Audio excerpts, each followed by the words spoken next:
Hi everyone, my name is Abbie and this is Connor. We are part of the Activities Programming Board and we have decided to do a DIY screen printing for you all to do at home. So our materials consist of plastic wrap, yeah. And then we have the non-stick cookie paper.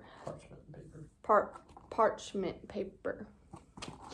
You can get these at Walmart or probably Dollar Tree as well. They are not expensive. And then we found these at Walmart. They were on clearance actually for $5. Super cute, but any shirt will work. Hobby Lobby has white shirts or any color shirt will work.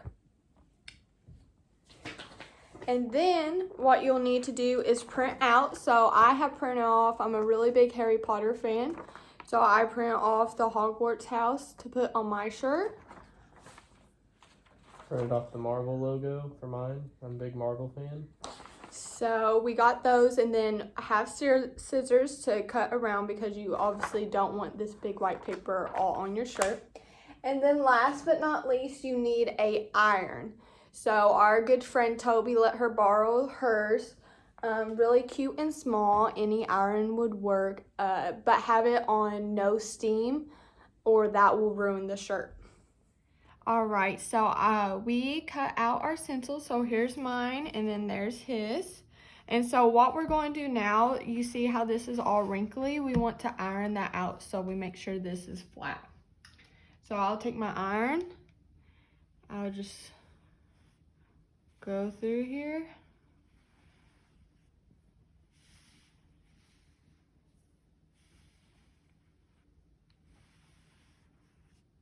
And always be careful, don't burn yourself, of course. We wouldn't need any of that. You just want to make sure you get all those wrinkles out.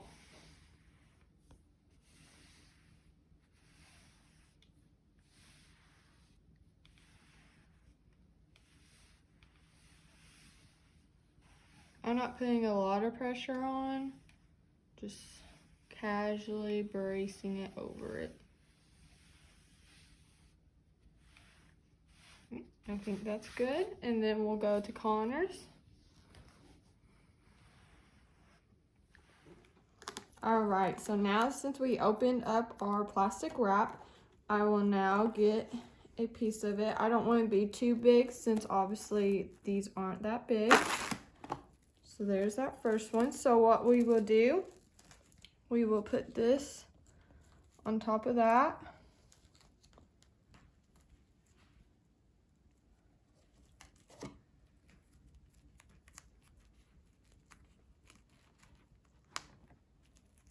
Then I'll wrap it.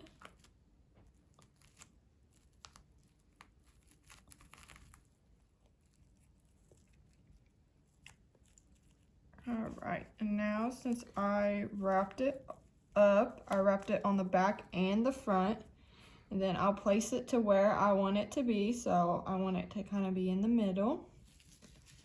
And then what we'll do, all right, so we had to pause and rewrap it. We want to make sure all of this is covered. I didn't have the bottom covered, so we want to make sure it's okay to have a little bit more. Just make sure you cover it all. So now what we'll do, we'll take our cookie wrap. We'll break off a piece of that.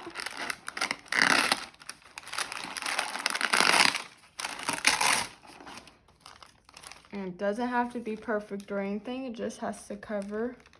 You want to make sure you get that straight and how you want it. We'll lay that over. And so now what we'll do is we'll take the iron and press it on here. All right, so we've been doing this for a couple of minutes now. It might take you longer, just depends how big your picture is. So as you're going through, you want to lift this up and make sure it's not pulling up. You want to make sure it's on the shirt. So I'm going to keep doing this a little bit longer, make sure it's staying on. If you can't tell if it's on or not, just take your finger and kind of scrape it and see if it's on.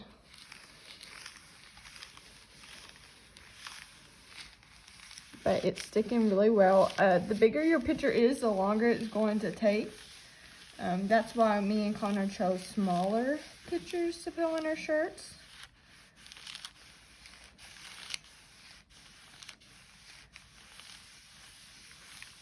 Alright, I think that's good. You want to set your iron away. And then you'll pull this up. I just want to make sure it is on. And it looks like it is on. So there is my shirt. And then we will come back and do Connor's shirt. All right, everyone, we finished our shirts. They look great. Of course, Connor's took a little bit longer because his was bigger, but it still turned out great. We forgot to mention, as you iron, please we put down a towel. But if you have an ironing board or anything like that, that will obviously work as well. But make sure if you do any of the DIY screen printing shirts, please tag us at APB at USI and follow us for more fun events like this. Thank you for watching. Bye.